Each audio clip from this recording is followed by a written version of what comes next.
دوستوں، middle asset کے Dubai شہر میں آرکیٹیکچر اور انجینئر کا ایک بہترین فن تعمیر کا شاہکار کھڑا ہے۔ اب تک کا سب سے بڑا تعمیراتی پروجیکٹ جس کو بنانے میں مشکل ترین مرحلوں سے گزرنا پڑا۔ سب سے پہلی مشکل انجینئرز کے لیے یہ تھی کہ جس جگہ اس عمارت کو تعمیر کرنا تھا وہ جگہ سوکھے ریگستان جیسی تھی۔ اس عمارت کو زمین سے 828 میٹر اونچا بنانا تھا۔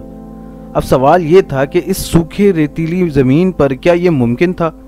جب زمین کا انالائسس کیا گیا تو اس جگہ پر 6 میٹر نیچے تک ریتیلی مٹی تھی اور اس کے بعد اس کے نیچے کمزور سینڈ اسٹون پائے گئے جو کہ بنیاد کے لیے بالکل بھی ٹھیک نہیں تھے۔ یہ فیصلہ کرنا انجینئرز کے لیے ایک چیلنج بن گیا تھا، یعنی اتنی بڑی عمارت اس جگہ کھڑی کرنا ناممکن لگ رہا تھا۔ پھر انجینئرز نے سائنسی فارمولا آزمانے کا فیصلہ کیا جو آج تک کہیں نہیں اپلائی کیا گیا۔ انجینئرز نے زمین پر 50 میٹر کی گہرائی میں اسٹیل کی مضبوط ترین راڈز انسٹال کیں جن کی تعداد 192 تھی۔ اس انسٹالیشن کے بعد 60 میٹر کی زمینی بیس بنائی گئی جس میں لاکھوں ٹن سریا اور کنکریٹ استعمال ہوا، جس نے 5 لاکھ ٹن سے بھی زیادہ وزنی عمارت کو سنبھالنا تھا۔ اس عمارت کے کنسٹرکشن کے کام کو وقت پر کرنے کی ذمہ داری ڈیوڈ بریڈفورڈ کی تھی جو کہ کنسٹرکشن مینیجر تھے۔ ان کے مطابق اس ٹاور کا ڈیزائن بن ہی رہا تھا کہ کنسٹرکشن کا کام شروع کر دیا گیا۔ اس عمارت کی تعمیر میں جدید ترین مشینری کا استعمال کیا گیا۔ انجینئرز کے لیے اس اربوں ڈالر کے ڈیزائن کو حقیقت میں بدلنا ایک چیلنج سے کم نہیں تھا۔ اس عمارت میں دنیا کا مضبوط ترین کنکریٹ استعمال کیا گیا۔ کنسٹرکشن مینیجر ڈیوڈ بریڈفورڈ کے مطابق انہوں نے 25 الگ الگ چیزوں سے کنکریٹ کا فارمولا تیار کیا جو کہ آج تک کہیں استعمال نہیں ہوا تھا۔ اس فارمولے سے کنکریٹ ٹاپ پر پہنچنے پر لکوڈ کی صورت میں اپنی صحیح حالت میں موجود رہتا تھا اور فلنگ ہونے کے بعد جلد جم جایا کرتا تھا۔ لیکن یہاں انجینئرز کے لیے ایک مشکل یہ آئی کہ کنکریٹ کا ٹیمپریچر بہت ہی گرم ہونے کی وجہ سے دن میں لگایا جانا مشکل ہو رہا تھا کیونکہ دبئی کا ٹیمپریچر بھی گرم ہے، اس لیے کنکریٹ فلنگ کا کام رات کو کیا جانے لگا اور بعض اوقات کنکریٹ میں برف کو ڈالا جاتا تھا تاکہ کنکریٹ کے گرم ٹیمپریچر کو نارمل رکھا جا سکے اور یہ لکوڈ فارم میں ہی موجود رہے۔ اس کے بعد اس کنکریٹ کو ٹاپ پر فلنگ کے لیے دنیا کے 3 سب سے طاقتور ترین پمپس کا استعمال کیا گیا۔ ان 3 پمپس نے 32 ماہ میں 1,63,000 میٹر کنکریٹ اوپری منزل تک پہنچایا اور اس طرح کام میں تیزی آنے لگی اور ہر 3 دن میں ایک منزل بنائی جانے لگی۔ اتنی بلند ترین عمارتوں میں تعمیر ہونے کے بعد سب سے زیادہ مشکل تب پیش آتی ہے جب ان کا سامنا اونچائی پر ہوا سے ہوتا ہے، اس لیے اس ٹاور پر بھی یہ مشکلات نہ آن پڑیں تو انجینئرز نے اس ٹاور کا وائنڈ ٹیسٹ کرنے کا فیصلہ کیا۔ پیٹر اورون دنیا کے سب سے اچھے وائنڈ انجینئر ہیں جنہوں نے برج ٹاور کا وائنڈ ٹیسٹ کیا۔ اس عمارت کا باہری حصہ اس طرح ڈیزائن کیا گیا ہے جس سے ہوا کا دباؤ ٹوٹ جاتا ہے اور تیز ہوا بھی اس عمارت کو نقصان نہیں پہنچا پاتی۔ اس مرحلے سے گزرنے کے بعد پروجیکٹ سائٹ پر کام تیزی سے جاری تھا۔ اس بلند ترین عمارت میں 900 اپارٹمنٹس اور 160 کمروں پر مشتمل ہوٹل تعمیر ہونا تھا اور دفتروں کے لیے 37 منزلیں مختص تھیں۔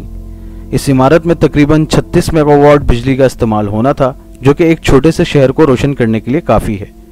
اس عمارت کا اسٹرکچر تو تیار ہو گیا تھا لیکن اب تک باہری سائٹ پر گلاس اسٹیل نہیں لگائے گئے تھے۔ آخر کار کلیڈنگ کی انسٹالیشن میں تاخیر کیوں ہو رہی تھی؟ اس عمارت کے باہری حصے میں 24,000 گلاس پینل کو انسٹال کیا جانا تھا۔ انسٹال نہ ہونے کی پہلی وجہ یہ بنی کہ جس کمپنی کو گلاس کانٹریکٹ دیا گیا تھا وہ دیوالیہ ہو چکی تھی۔ اس کے بعد دوسری کمپنی کو کانٹریکٹ دیا گیا۔ اس عرصے میں 18 ماہ تک اس عمارت کا تعمیراتی کام رکا رہا جو کہ ایک پریشان کن بات تھی۔ اس عمارت میں لگنے والے گلاس کوئی عام گلاس نہیں تھے، انہیں خاص طور پر دبئی کے ٹیمپریچر کے مطابق ڈیزائن کیا گیا تھا۔ ایک گلاس ٹیسٹ میں انجینئرز نے اندازہ لگایا اگر عام گلاس اس عمارت پر لگا دیا جاتا تو شاید اس کے اندر کوئی نہیں جا سکتا تھا، یعنی عام گلاس سے گرمی اندر آ رہی تھی جس سے اندر کا ٹیمپریچر 98 ڈگری تک پہنچ چکا تھا۔ اس سے پہلے اس عمارت کے لیے ایک سن لائٹ ریفلیکٹ گلاس تیار کیا گیا جو باہری گرمی کو اندر نہیں آنے دیتا تھا، جس سے اندر کا ٹیمپریچر نارمل رہتا تھا۔ اس گلاس کو ڈیزائن کرنے سے لے کر بنانے تک ایک نئی گلاس فیکٹری لگائی گئی جو کہ اس گلاس کو بنانے کے لیے تھی۔ اس گلاس کے استعمال سے خرچہ ڈبل ہو چکا تھا کیونکہ اس گلاس کی لاگت عام گلاس سے بہت زیادہ تھی اور اس کے بعد اگلا چیلنج اس گلاس کو عمارت پر صحیح طریقے سے انسٹال کرنا تھا، جو ایک مشکل ترین کام تھا۔ آخرکار ورکرز اور انجینئرز کی انتھک محنت نے یہ کام بھی سر انجام دیا۔ برج ٹاور کی گلاس انسٹالیشن ہونے کے بعد عمارت کا باہری حصہ بے مثال منظر پیش کر رہا تھا۔ اب اس ٹاور کا کام آخری مراحل میں چل رہا تھا کہ ایک اور مشکل آ کھڑی ہوئی۔ بات تو سچ ہے کہ یہاں دنیا کا سب سے اونچا ریسٹورنٹ اور رہائشی ہوٹل موجود ہے، اور اس کے ساتھ دنیا کی سب سے اونچی بالکنی بھی موجود ہے، جہاں کھڑا رہنا آسان نہیں تھا۔ یعنی اونچائی پر موجود بالکنی میں اتنی تیز ہوا کا دباؤ تھا کہ انسان کا کھڑا رہنا ناممکن تھا۔ تو انجینئرز نے اس کے سولوشن میں بالکنی پر آرکیٹیکچر ڈیوائیڈرز اور ٹریلرز بھی نصب کیے، جو کہ ہوا کے تیز بہاؤ کو آگے نہیں آنے دیتے تھے۔ لیکن اس کام کے ساتھ انجینئرز نے ٹیرس پر ہوا کے زیادہ تیز ہونے کی صورت میں الارم سسٹم بھی نصب کیا۔ اگر زیادہ تیز ہوا چلتی تو ٹیرس میں الارم سسٹم اس کو پہلے ہی وارن کر دیتا۔ پوری عمارت تو تیار ہو گئی تھی، لیکن اب امپورٹنٹ چیز لگنا باقی تھی، جو کہ 136 میٹر اونچا اسٹیل پائپ تھا، جو کہ سب سے ٹاپ پر لگنا تھا، جس کا وزن 350 ٹن تھا۔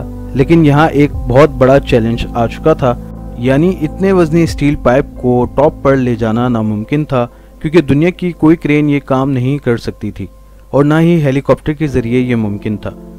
پھر انجینئرز نے اس اسٹیل پائپ کو الگ الگ ٹکڑوں میں ایک ہائیڈرولک کرین کی مدد سے عمارت کے اندرونی حصے سے اوپر تک پہنچایا، جو کہ ایک آسان حل ثابت ہوا۔ اس کام کو انجام دینے کے بعد انجینئرز میں خوشی کی لہر دوڑ گئی تھی۔ 4 جنوری 2010 میں اس عمارت کو پبلک کے لیے کھول دیا گیا، جس کو ڈاؤن ٹاؤن دبئی کے نام سے بھی جانا جاتا ہے۔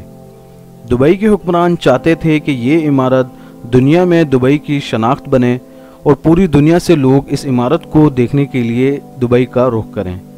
تیل کے ذخائر میں ہر گزرتے وقت کے ساتھ کمی ہونے کی صورت میں دبئی اپنی معیشت کو مستحکم رکھنے کے لیے ٹورزم انڈسٹری کو بڑھا رہا ہے، تاکہ پوری دنیا سے لوگ دبئی کا رخ کریں۔